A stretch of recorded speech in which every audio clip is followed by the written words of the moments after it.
부모와 자녀 사이에 거짓말이 필요하다니 이것이 무슨 말인가 의아할 것이다.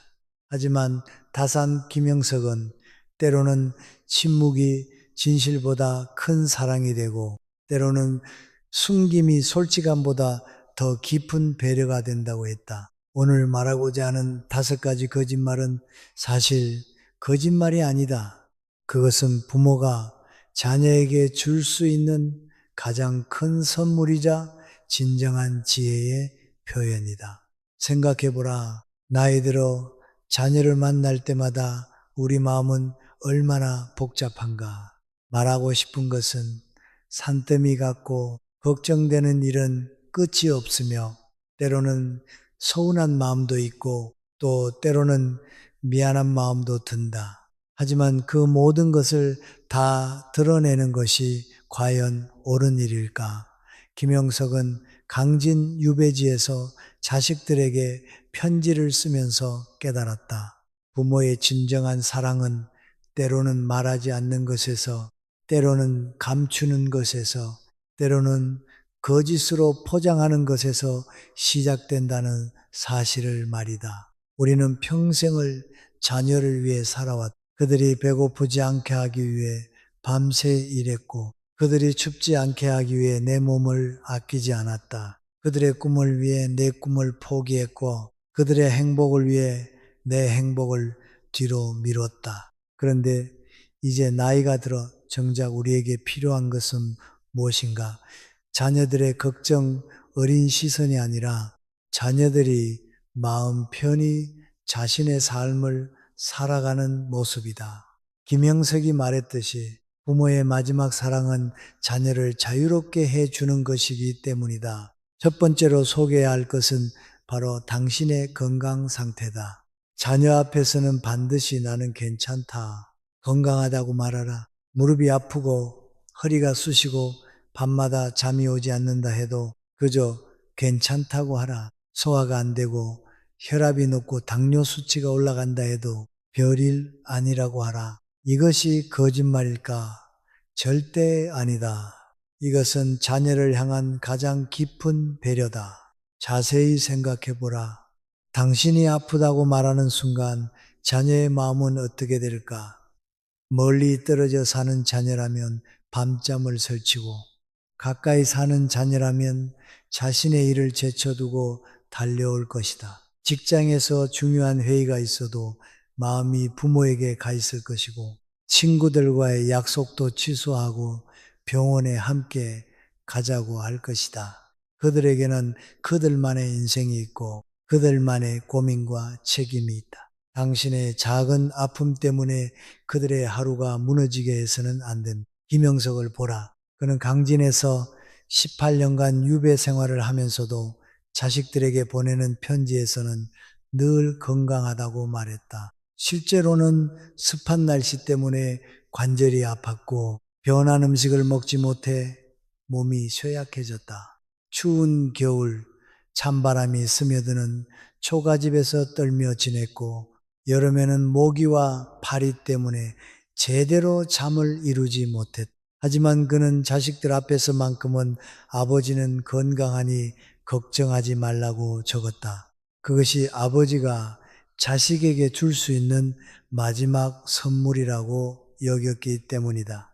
너희들이 아버지를 걱정하느라 자신의 학업과 일에 소홀해지는 것을 원하지 않는다. 아버지의 몸이 아프다는 소식 때문에 너희들의 마음이 어두워지는 것보다는 차라리 아버지가 혼자 참아내겠다고 김영석은 일기에 적었다.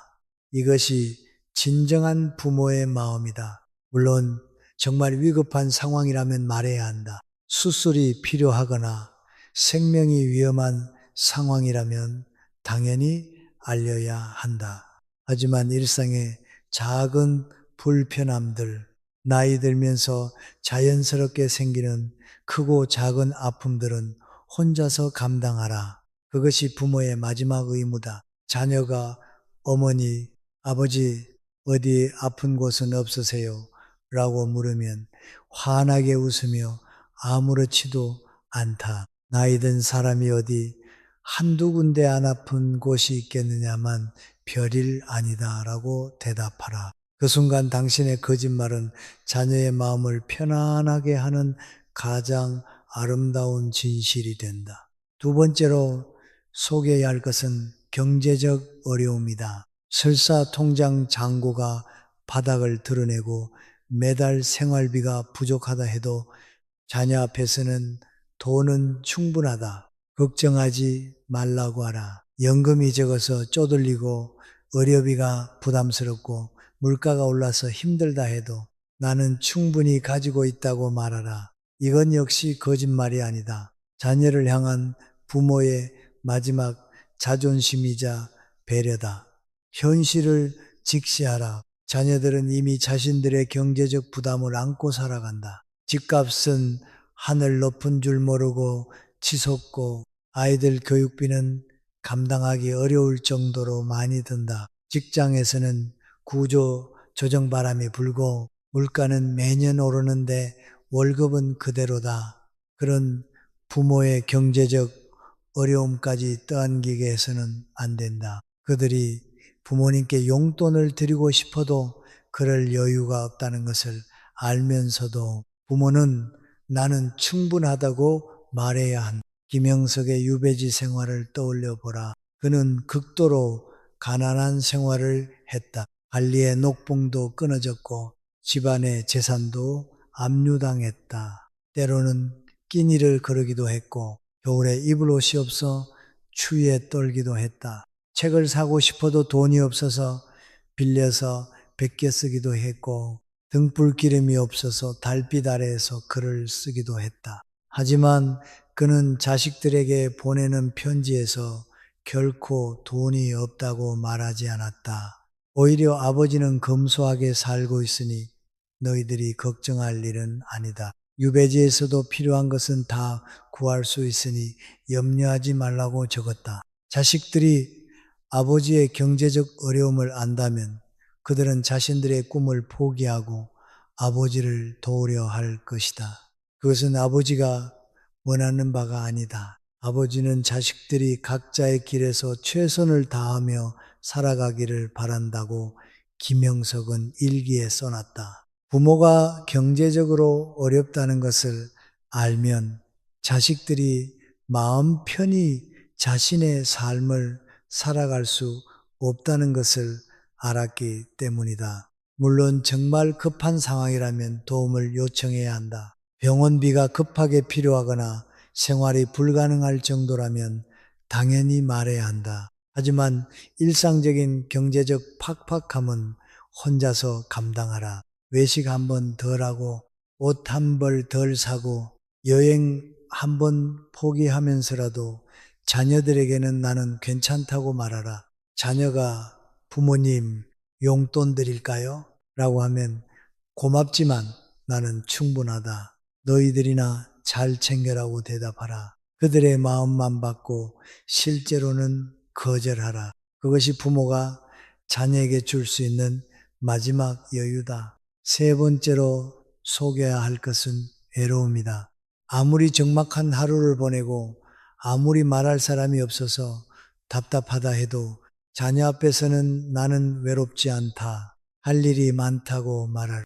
하루 종일 아무와도 말하지 않아 목소리를 잊을 것 같고 TV만 보다가 하루가 지나가고 전화 한 통 받지 못하는 날이 계속되어도 나는 바쁘다고 말하라. 이것은 자녀를 향한 부모의 마지막 독립 선언이다. 솔직히 인정하라. 노년의 외로움은 숨길 수 없는 현실이다. 배우자를 잃고 나면 집안이 너무 조용해서 견딜 수 없다. 친구들을 하나둘 떠나보내고 나면 연락할 사람도 없어진다. 하루 종일 아무와도 대화하지 못하는 날들이 이어지면 가슴 한편이 답답해진다. 그런 날이면 자녀에게 전화를 걸고 싶고 자녀가 자주 찾아오기를 바라게 된다. 하지만 그 외로움을 자녀에게 떠넘겨서는 안 된다. 명심하라. 자녀들에게는 자녀들만의 인간관계가 있다. 직장 동료들과의 회식, 친구들과의 만남, 배우자와의 데이트, 아이들과의 시간이 있다.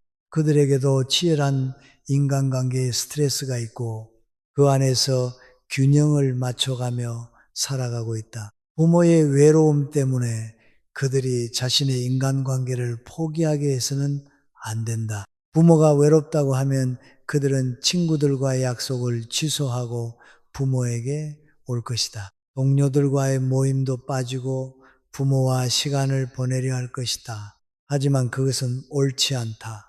김영석은 18년간의 유배 생활 동안 극도의 외로움을 겪었다. 가족과 떨어져 지내며 때로는 며칠 동안 아무와도 말을 나누지 못했다. 유배지의 주민들과는 신분의 차이 때문에 깊은 교감을 나누기 어려웠고 동료 죄인들과는 정치적 견해가 달라 마음을 터놓기 힘들었다. 때로는 혼자서 울기도 했고 절망에 빠져 며칠간 아무것도 하지 못하기도 했다. 하지만 그는 자식들에게 보내는 편지에서 아버지는 책을 읽고 글을 쓰며 의미 있는 시간을 보내고 있다.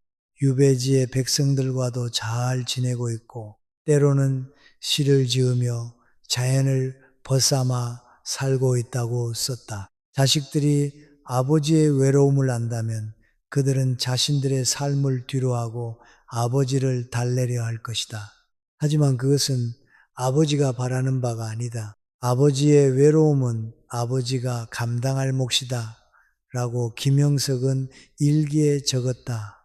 부모의 외로움을 자식이 책임져야 한다고 생각하는 것 자체가 잘못이라는 뜻이다. 자녀가 부모님 외로우시지 않으세요? 라고 물으면 책도 읽고 산책도 하고 텔레비전도 보고 할 일이 많아서 시간이 부족하다. 이웃들과도 가끔 만나고 취미 생활도 하니까 전혀 외롭지 않다고 대답하라. 그리고 실제로 그렇게 살라. 외로움을 혼자서 견디는 법을 배우라. 책을 읽고 산책을 하고 취미를 만들고 혼자만의 시간을 즐기는 법을 익히라.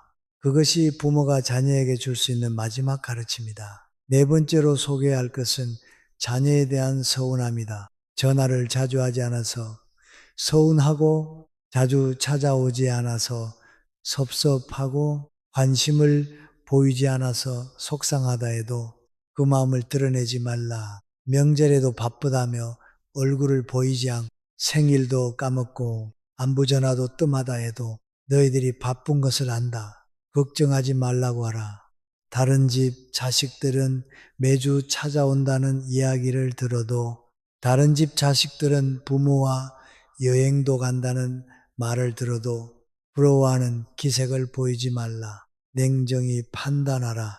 부모의 서운함은 자녀에게 죄책감을 줄 뿐이다. 엄마가 외롭다고 하시는데 어떻게 하지 아버지가 서운해 하시는 것 같은데 더 자주 가야 하나?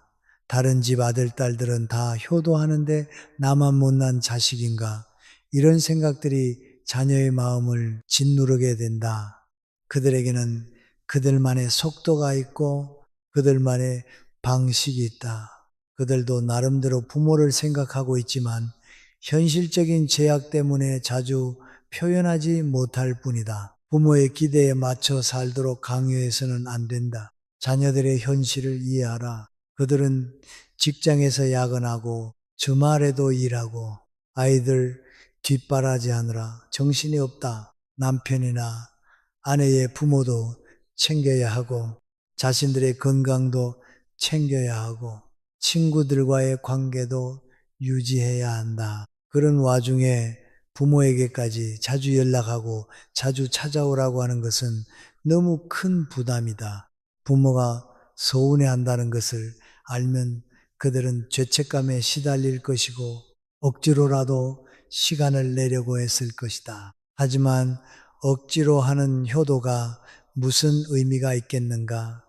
김영석을 배우라. 그는 자식들이 편지를 늦게 보내거나 안부를 묻지 않아도 결코 원망하지 않았다. 오히려 너희들이 각자의 자리에서 최선을 다하고 있다는 것을 안다. 그것으로 충분하다. 아버지에게 안부를 묻지 않는다고 해서 효자가 아닌 것은 아니다. 너희들이 건강하고 열심히 살아가는 것만으로도 아버지는 만족한다고 격려했다. 부모의 사랑은 기대가 아니라 이해에서 시작된다는 것을 알았기 때문이다. 자식들이 아버지를 자주 찾지 않는다고 해서 효심이 없는 것은 아니다. 그들도 각자의 자리에서 최선을 다하느라 바쁜 것이다. 아버지는 그들이 걱정 없이 자신들의 길을 걸어가기를 바란다고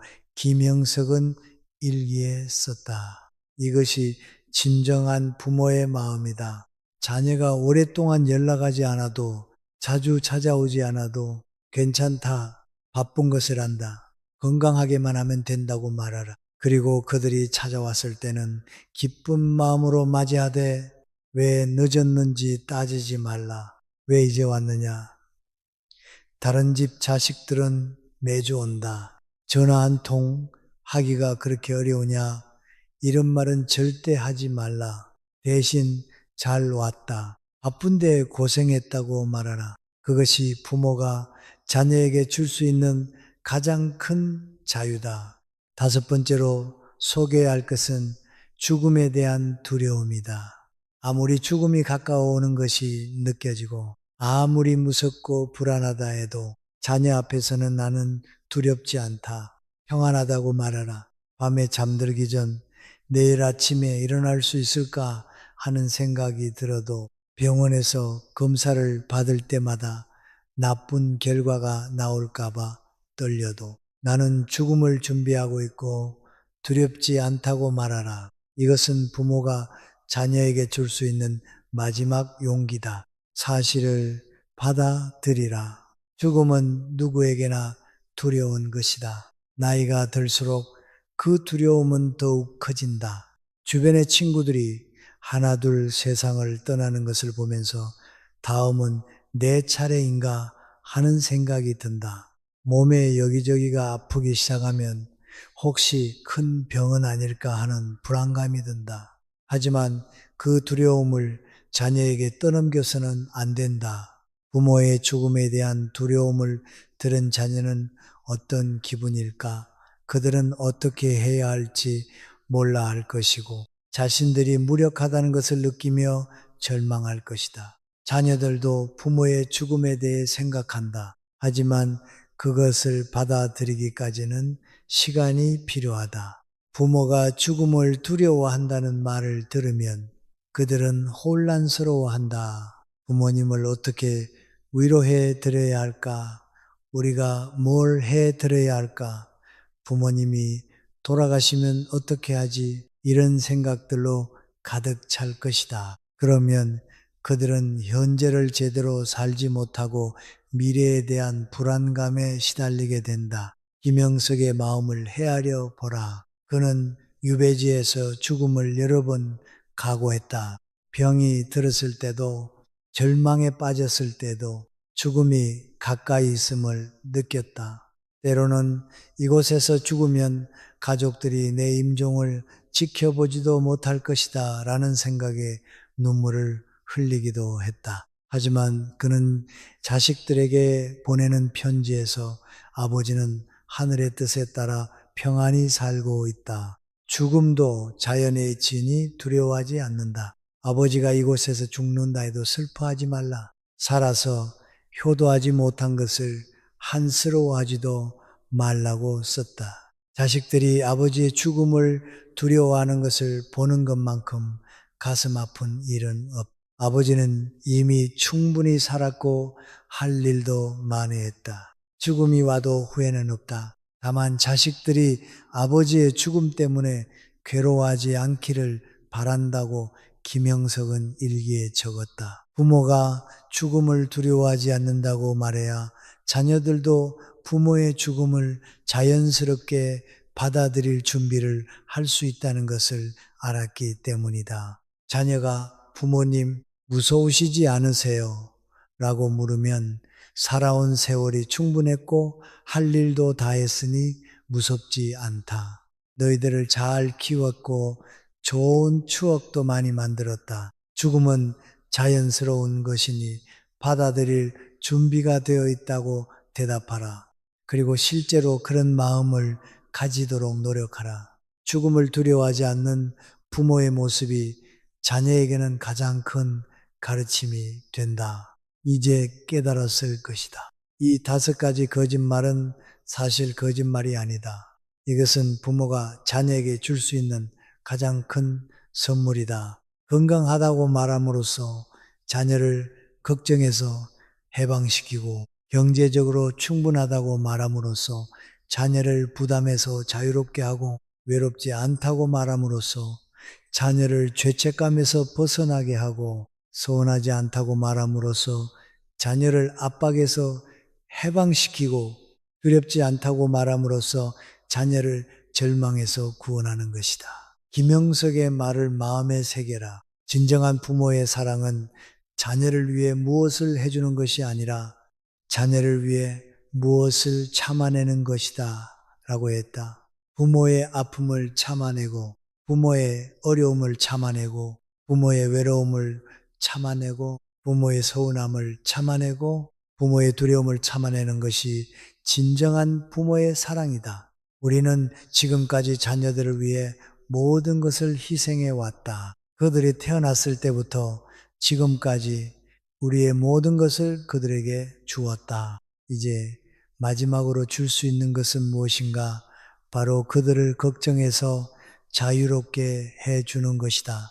그들이 부모 때문에 자신의 삶을 포기하지 않도록 해 주는 것이다. 그들이 마음 편히 자신의 길을 걸어갈 수 있도록 해 주는 것이다.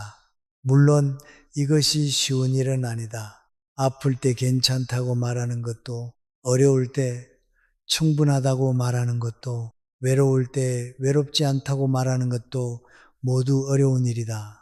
때로는 억지로 웃어야 하고, 때로는 눈물을 참아야 하고, 때로는 혼자서 모든 것을 감당해야 한다. 하지만 그것이 부모가 자녀에게 줄 수 있는 마지막 사랑의 표현이다. 곰곰 생각해보라. 자녀가 부모를 걱정하지 않고 자신의 삶에 집중할 수 있다면 그것이 부모에게는 가장 큰 기쁨이 아닐까.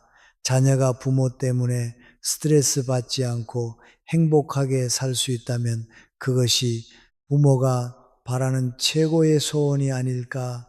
자녀가 부모의 눈치를 보지 않고 자신이 원하는 인생을 살 수 있다면 그것이 부모가 꿈꾸는 최고의 성공이 아닐까. 김영석은 이런 글을 남겼다. 자식을 위한 부모의 마지막 선물은 자식이 부모를 걱정하지 않도록 해주는 것이다. 부모가 스스로 강해져야 자식이 자유로워질 수 있다. 부모가 스스로 행복해져야 자식이 마음 편히 자신의 행복을 추구할 수 있다고 말했다. 이것이 부모가 가져야 할 마지막 철학이다. 그러니 이제부터는 자녀 앞에서 강한 부모가 되라. 아픈 것도 혼자 견디고, 어려운 것도 혼자 해결하고, 외로운 것도 혼자 달래고, 서운한 것도 혼자 사귀고, 두려운 것도 혼자 이겨내라. 그것이 부모가 자녀에게 줄 수 있는 가장 큰 사랑이다. 자녀 앞에서는 항상 건강하고 넉넉하고 즐겁고 만족하고 평안한 부모가 되라. 그래야 자녀들이 마음 편히 자신들의 삶을 살아갈 수 있다. 물론 이런 거짓말을 하면서도 실제로는 자신을 돌보는 것을 게을리해서는 안 된다. 건강 관리도 해야 하고 경제적 계획도 세워야 하고 외로움을 달랠 길도 찾아야 한다. 다만 그런 노력들을 자녀에게 부담 주지 않고 혼자서 해내는 것이다. 김영석이 유배지에서도 꾸준히 학문에 정진하고 건강을 돌보고 미래를 계획했던 것처럼 우리도 자녀에게는 걱정 끼치지 않으면서도 스스로는 최선을 다해 살아가야 한다. 마지막으로 깊이 기억하라. 이 5가지 거짓말은 자녀를 속이는 것이 아니라 자녀를 자유롭게 하는 것이다. 자녀에게 짐을 지우는 것이 아니라 짐을 덜어주는 것이다. 자녀를 걱정시키는 것이 아니라 안심시키는 것이다. 자녀를 부담스럽게 하는 것이 아니라 편안하게 해주는 것이다. 그리고 언젠가 자녀들이 부모가 된다면 그들도 이 5가지 거짓말의 의미를 깨닫게 될 것이다. 그때 그들은 부모의 마음을 이해하고 부모의 사랑이 얼마나 깊었는지 알게 될 것이다. 그들도 자신의 자녀 앞에서 같은 거짓말을 하게 될 것이고 그때서야 부모의 진정한 사랑이 무엇인지 깨닫게 될 것이다. 김영석은 말했다. 사랑은 때로는 말하는 것이 아니라 말하지 않는 것이고 때로는 보여주는 것이 아니라 숨기는 것이며 때로는 진실을 말하는 것이 아니라 거짓을 말하는 것이다. 하지만 그 거짓 속에 담긴 진정한 마음을 아는 사람은 그리 많지 않다라고 했다. 이 지혜로운 거짓말들이 당신과 자녀 사이에 더 깊은 사랑과 이해를 만들어 가기를 바란다. 당신의 침묵이 자녀에게는 가장 큰 선물이 되고 당신의 거짓말이 자녀에게는 가장 아름다운 진실이 되기를 바란다. 그리고 그것이 당신이 자녀에게 줄 수 있는 마지막이자 가장 큰 사랑의 표현이 되기를 바란다. 오늘의 이야기는 여기까지입니다. 끝까지 시청해 주신 여러분 진심으로 감사합니다. 저희 김영석 인생 조언은 앞으로도 당신의 삶에 빛이 되는 소중한 한마디를 전해드리겠습니다. 구독과 좋아요로 마음을 나눠주세요.